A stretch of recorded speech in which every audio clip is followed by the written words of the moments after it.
Hola chicos, ¿cómo están? ¿Cómo los está tratando el aislamiento? Espero que puedan sobrellevarlo de la mejor manera. A no perder la esperanza, que esto ya concluirá pronto, y espero que estén con las mismas ganas de volver a la escuela, igual que yo. Lo que hoy voy a hacer es un video de dos partes. La primera parte estará dedicada al proceso de desestalinización en la Unión Soviética, un proceso político que de alguna manera termina con la primera parte de la Guerra Fría y da paso a la segunda parte, la cual veremos más adelante. Y la segunda parte se tratará del proceso de descolonización de África y Asia, es decir, la lucha por la independencia de los países de estos continentes, los cuales estuvieron casi un siglo bajo dominación europea. Para arrancar, quiero que observen el siguiente esquema que se llama la Unión Soviética hacia la desestalinización. ¿Por qué desestalinización? Bien, porque había que acabar con todas las restricciones y prohibiciones que había instalado José Stalin en la Unión Soviética. José Stalin, si ustedes recuerdan el video que vieron para la primera clase sobre el periodo que va de 1918 a 1945, fue uno de los dictadores surgidos en la etapa de entreguerras, o sea, entre el final de la Primera y la Segunda Guerra Mundial, y gobernaba más o menos parecido a Hitler o a Mussolini. Si no vieron el video, se los compartiré más tarde en el grupo de WhatsApp de la clase. Llegó al poder en la Unión Soviética en 1924, luego de que muriera Lenin, líder de la Revolución Rusa y gobernante del país en ese entonces. Mientras Lenin estuvo en el poder, la Unión Soviética tenía un gobierno para el pueblo, pero al asumir Stalin, se abandonaron las ideas de democracia y de igualdad propias del socialismo. Esto ocurrió antes de la Segunda Guerra Mundial, que como sabemos, estalló en 1939. Al asumir, inició los juicios de Moscú, un proceso político en el cual comenzó a descartar a todos aquellos que no fueran fieles a su régimen ni al partido gobernante, que era el partido bolchevique, máximo exponente del socialismo y de la Revolución Rusa de 1917. Los viejos dirigentes de ese partido fueron obligados a confesar delitos, a sufrir la cárcel si no cooperaban, muchos fueron condenados a muerte o incluso trasladados de manera forzosa a campos de trabajo, conocidos también como gulags. Otra de las cosas que hizo Stalin fue proclamar su política de construcción del socialismo en un solo país, es decir, solo dentro de la Unión Soviética. Este aislamiento del mundo, en cierta forma, fue acertado porque no sufrió la crisis económica de 1929 que afectó a todos los países capitalistas. ¿En qué consistió esta política? En una planificación estatal para desarrollar de manera acelerada industrias básicas a través de los planes quinquenales. ¿Qué son los planes quinquenales? Son planes que en un Estado se proyectan para mejorar determinadas áreas importantes para un país cada 5 años, sea esto en educación, salud, trabajo, etc. Otra tarea fue la colectivización forzosa de tierras, o sea, la apropiación que hizo el Estado de tierras para distribuir entre la población. Cabe aclarar que quienes recibieran estas tierras no podían ser sus dueños, ya que el Estado era quien las administraba. Con estas tierras creó cooperativas agrícolas o koljoses en ruso, campos que fueron mecanizados con cosechadoras y sembradoras, y en los que se trasladaron por la fuerza a muchos campesinos de todos los países que componían la Unión Soviética. A medida que pasaba el tiempo y durante el desarrollo de la Segunda Guerra Mundial, se crearon las condiciones para que su régimen de gobierno sea más duro. Instauró un Estado totalitario, es decir, el Estado, a través de este líder, interfería en la vida de las personas, como así también se dejó de lado la democracia al suprimir el partido bolchevique.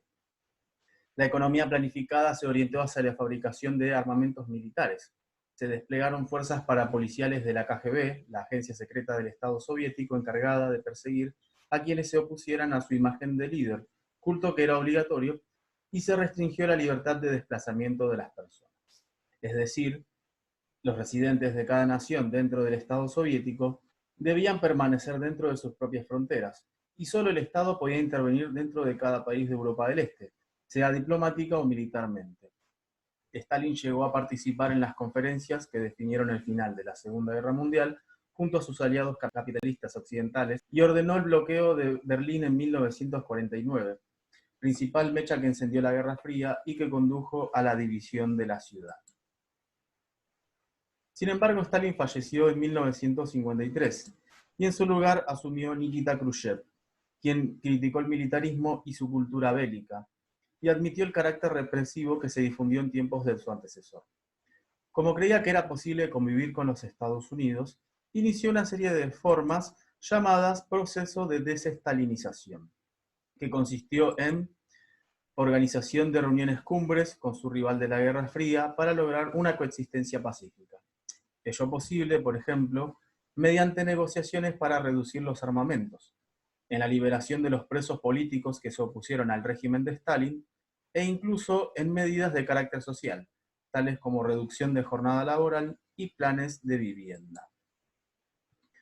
La actitud nueva del gobierno soviético repercutió en los países de Europa del Este que estaban bajo su influencia y que intentaron liberarse de su régimen comunista.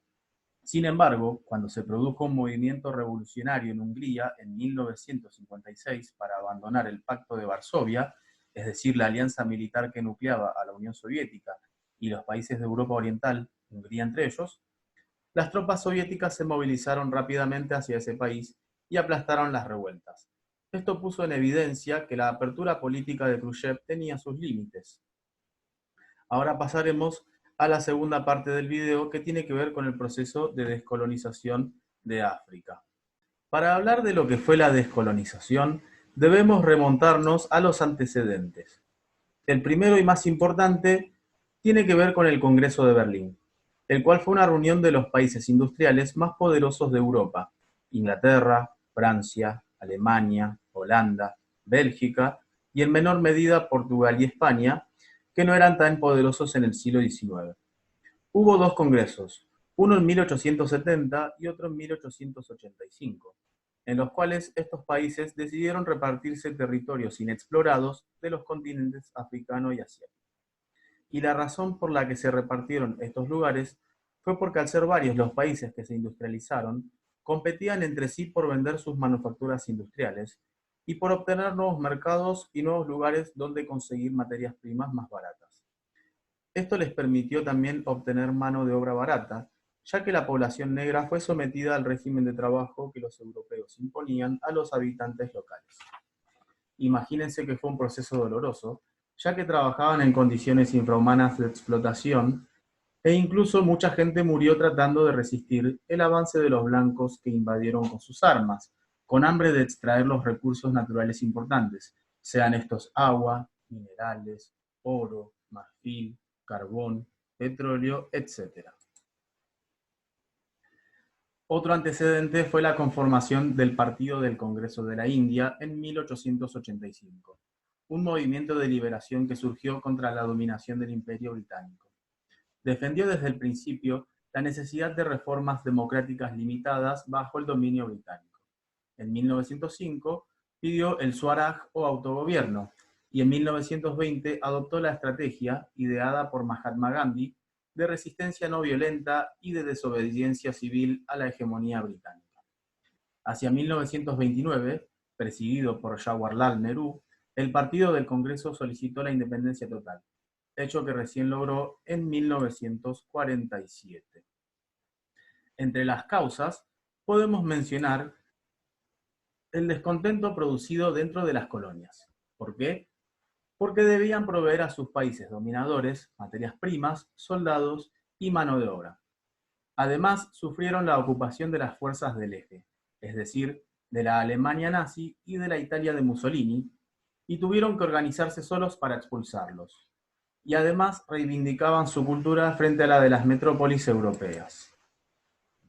Todo esto motivó la aparición de nuevos movimientos de liberación nacional, como el movimiento árabe Baas, que proclamaba la independencia y la unión de los países árabes. La segunda causa fue la situación que estaban atravesando los países europeos luego de finalizar la Segunda Guerra Mundial. Dado que la mayor parte del conflicto fue en ese continente, fue urgente la necesidad de reconstruir cada país, acción que fue posible luego de que Estados Unidos ayudara con el Plan Marshall. Y como los esfuerzos económicos se orientaron hacia esa reconstrucción, sostener al conjunto de funcionarios europeos en las colonias africanas y asiáticas, es decir, la burocracia, era muy costoso, por lo que dicha empresa se abandonó. Esto dio la posibilidad a esos países sometidos a empezar a luchar por su independencia. Las etapas de la descolonización fueron dos. La primera ocurrió aproximadamente entre 1945 y 1955, y fue la descolonización de Asia.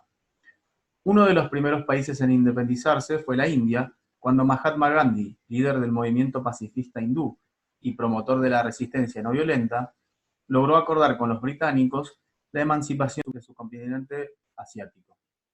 En tanto que Vietnam fue uno de los últimos países al vencer a Francia en la Primera Guerra de Indochina en 1954. En torno a la descolonización asiática, las metrópolis adoptaron distintas actitudes frente a los reclamos de independencia. Gran Bretaña optó por la negociación. En cambio, Francia y los Países Bajos optaron por intentar retener las colonias a través de las armas. La segunda etapa de descolonización ocurrida en África aconteció entre 1955 y 1975 aproximadamente. La primera nación en independizarse fue Marruecos y la última fue Zimbabue. En torno a la descolonización africana, las metrópolis con colonias en el norte, salvo el caso de Argelia, optaron por la negociación. En cambio, al sur del Sahara, hubo brutales enfrentamientos armados signados por el racismo.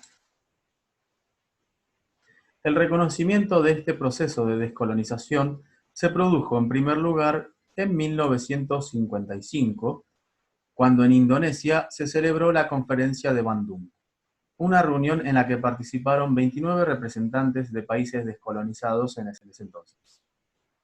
Su principal meta fue elaborar una estrategia política alternativa al capitalismo y al comunismo, ya que en ese entonces el mundo estaba dividido por la Guerra Fría, y estos países querían evitar caer bajo la influencia de Estados Unidos y la Unión Soviética. Allí también elaboraron un documento en el cual condenaron la actitud colonialista de los europeos, reclamaron la descolonización total y declararon su neutralidad frente a los conflictos del mundo bipolar. Un segundo momento de reconocimiento fue en Yugoslavia, donde se celebró la Conferencia de Belgrado en 1961, en la cual se decidió crear el Movimiento de Países No Alineados, es decir, que no se enfilaron ni a favor de Estados Unidos ni de la Unión Soviética. Su objetivo fue fortalecer los lazos entre sus países miembros y desarrollar planes de desarrollo económico alternativos a los de las potencias dominantes.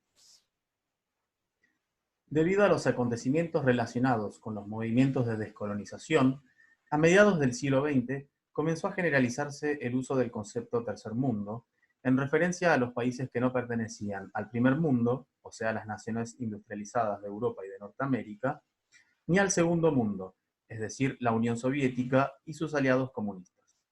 Un rasgo común atribuido a estos países es el de la pobreza, desarrollada a partir de la División Internacional del Trabajo, que los países industriales impulsaron en el siglo XIX.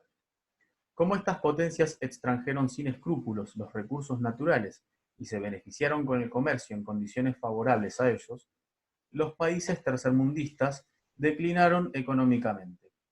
Otra noción asociada es la de subdesarrollo, que se relaciona con el atraso tecnológico en comparación con los países industriales, pero no se está considerando el peso de la historia económica en el origen de las desigualdades, las cuales se iniciaron con la División Internacional del Trabajo y, podría decirse, mucho más atrás en las colonizaciones del siglo XV.